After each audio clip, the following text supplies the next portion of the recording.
మనతో పాటు నిరుద్యోగ జేఏసీ నుంచి ఇంద్రా నాయక్ ఉన్నారు. అసలు ఎందుకు జూబ్లీ హిల్స్ ఉప ఎన్నిక ఎందుకు ఎంచుకున్నారు? వీళ్ళే బస్సు యాత్ర చేసి ఊరా తిరిగి కాంగ్రెస్ పార్టీని గెలిపించడం అయితే జరిగింది. మరి ఎందుకు సడన్ ఈ ట్రాక్ ఎందుకు మారింది వీళ్ళకి? అసలు ఎందుకు మీరు ట్రాక్ ఎందుకు మార్చుకున్నారు? ట్రాక్ మేమే మారలేదు, వాళ్ళే మార్చారు. ఎందుకంటే కాంగ్రెస్ ప్రభుత్వం ఎన్నికల మేనిఫెస్టోలో 2 లక్షల ఉద్యోగాలు, జాబ్ క్యాలెండరు, నిరుద్యోగ వృత్తి అన్నీ ఇస్తామని చెప్పి మాయమాటలు చెప్పి ఇలా నిరుద్యోగులతో ఓట్లేపించుకొని గద్దెక్కిన తర్వాత మా నిరుద్యోగులను మోసం చేశారు.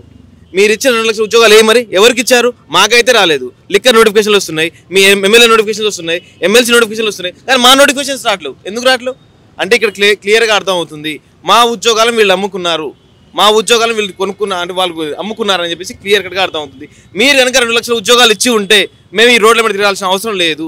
మీరు కనుక జాబ్ కానీ ప్రకటించి ఉంటే మేము ఇక్కడ రావాల్సిన అవసరం లేదు. అయినా మాకు జూబ్లీకి సంబంధం లేదు. అయినా కానీ మేము ఇక్కడికి వచ్చినాం అంటే మా నిరసన తెలుపుతున్నాం.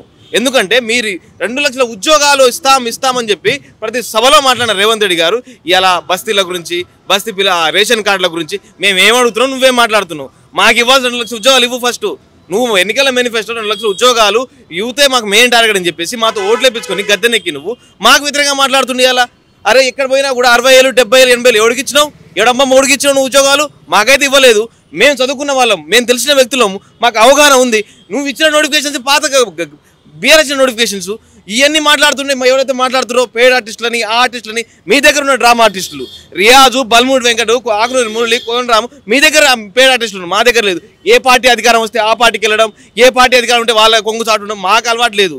మీలాగా సోనియా గాంధీ బలిదేవత అని చెప్పేసి మీకు అధికారం రాగానే మా అమ్మ అని చెప్పే దురుద్దేశం మాకు లేదు. మాకు ఒక్కడే తెలుసు, మాకు రావాల్సిన ఉద్యోగాలు మీరు ఇచ్చి ఉంటే మేము ఈ జూబ్లీ హిల్స్ రావాల్సిన అవసరం లేదు. సరే అయిపోయింది, మేము దాని గురించి కూడా మాట్లాడలేము. ఇక్కడ కూడా అసలు ఈ జూబ్లీ హిల్స్ అనుకుని మేము ఇక్కడికి వస్తే అద్దాల మేడనో ఇంకేనో ఉండడానికి వస్తే ఇక్కడ చూస్తే బస్తుల్లో హాస్పిటల్ లేవు, సరిగా డ్రైనేజ్ లేదు. అసలు ఎట్లుందంటే పరిస్థితులు అంటే అధ్వానంగా. మరి వాళ్ళు చేయలేదు, అవును బీఆర్ఎస్ చేయలేదు, ఒప్పుకుందాం, వాళ్ళు వెళ్ళిపోయారు. మీరేం బీకిరని, మీరు ఈ 2 సంవత్సరాల కాలం ఏం బీకిరని ఏం చేస్తారు? ఇలా అందరూ వచ్చారు, ఇక మంత్రులు అందరూ ఎక్కడ రాష్ట్రంలో ఎక్కడ సమస్య లేనట్టు ఇలా మంత్రులందరూ జూబ్లీస్లో వాళ్ళు. ఎందుకంటే వాళ్ళకి భయం పట్టుకుంది, కాంగ్రెస్ పార్టీ ఓడిపోతుంది. ఇక మీరు రాసుకోండి, కాంగ్రెస్ పార్టీ ఓడిపోతుంది, మా నిలబెట్టిన క్యాండిడేట్ గెలవబోతుంది. వాళ్ళకి భయం పుట్టిస్తుంది. ప్రతిరోజు ఒకడు ఫోన్ చేస్తాడు, 20 లక్షలు ఇస్తా, 30 లక్షలు ఇస్తా, మీకెందుకు బాధ, చదువుకోరి. ఎవరికి ఇస్తావా 30 ఎవరికి కావాలి 30 లక్షలు? మాకు ఉద్యోగాలు ఇవ్వు, 2 లక్షల ఉద్యోగాలు ఇవ్వు ఫస్ట్. దాని గురించి మాట్లాడకుండా నువ్వు ఆ పార్టీ ఈ పార్టీ, మీరు పార్టీలు మాట టీడీపీ నుంచి, బీఆర్ఎస్ నుంచి, ఇలా కాంగ్రెస్ను, రేపు బీజేపీలో పోతావు. మాకెందుకు రాజకీయాలు? నువ్వు రాజకీయాలు చేస్తూ మమ్మల్ని రాజకీయాలు మాట్లాడమింది. ఇలా నవీన్ యాదవ్ గురించి నవీన్ యాదవ్ గురించి మాకు సంబంధం లేదు. మాకు ముఖ్యమంత్రి గారే టార్గెట్. నవీన్ యాదవ్ గురించి మాకు తెలియదు. ఎందుకంటే మేము ఇక్కడ మాకు సంబంధం కూడా లేదు. మాకు ఓడిపోయడం రేవంత్ రెడ్డి గారిని, ముఖ్యమంత్రి గారిని మేము ఓడిపిస్తాం, కాంగ్రెస్ పార్టీని ఓడిపిస్తాం. నవీన్ యాదవ్ అయితే ఏంది, శ్రీశైలం యాదవ్ అయితే మాకే వాళ్ళతో ఏం సంబంధం లేదు. మేము ఒకటే చెప్తున్నాం, జూబ్లీ హిల్స్ ప్రజలారా గుర్తుపెట్టుకోండి, మమ్మల్ని కాంగ్రెస్ ప్రభుత్వం మోసం చేసింది. మీరు మోసపోకండి.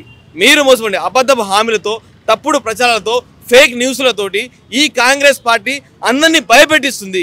కాబట్టి మీరు మాత్రం మోసపోకండి. మా అభ్యర్థి ఉన్నారు, మా క్యాండిడేట్ ఉన్నారు, మాకు తెలుసు ఈ రాజ్యాంగం పట్ల, ఈ చదువు పట్ల, ఈ వ్యవస్థల పట్ల అన్ని అవగాహన ఉన్న వాళ్ళం. మాకు ఈ పరిపాలన ఎట్లా చేయాలి అన్ని తెలిసిన వ్యక్తులం. మా గురించి మాకు ఓటేయండి. కానీ ఎవరు ఒకటి పోతే ఇంకోటి వస్తారు, వాళ్ళకి ఏకండి అని చెప్పేసి జూబ్లీ ప్రజలకు చేతులెక్కి మొక్కుతున్నాం. మీ బిడ్డ భవిష్యత్ అనుకుని, మీ బిడ్డ లాంటి వాళ్ళు మాకు ఓటేయండి, ఈసారి మమ్మల్ని ఒకసారి గుర్తించండి అని చెప్పేసి జూబ్లీ ప్రజలకు చేతులెత్తి నమస్కరిస్తున్నా.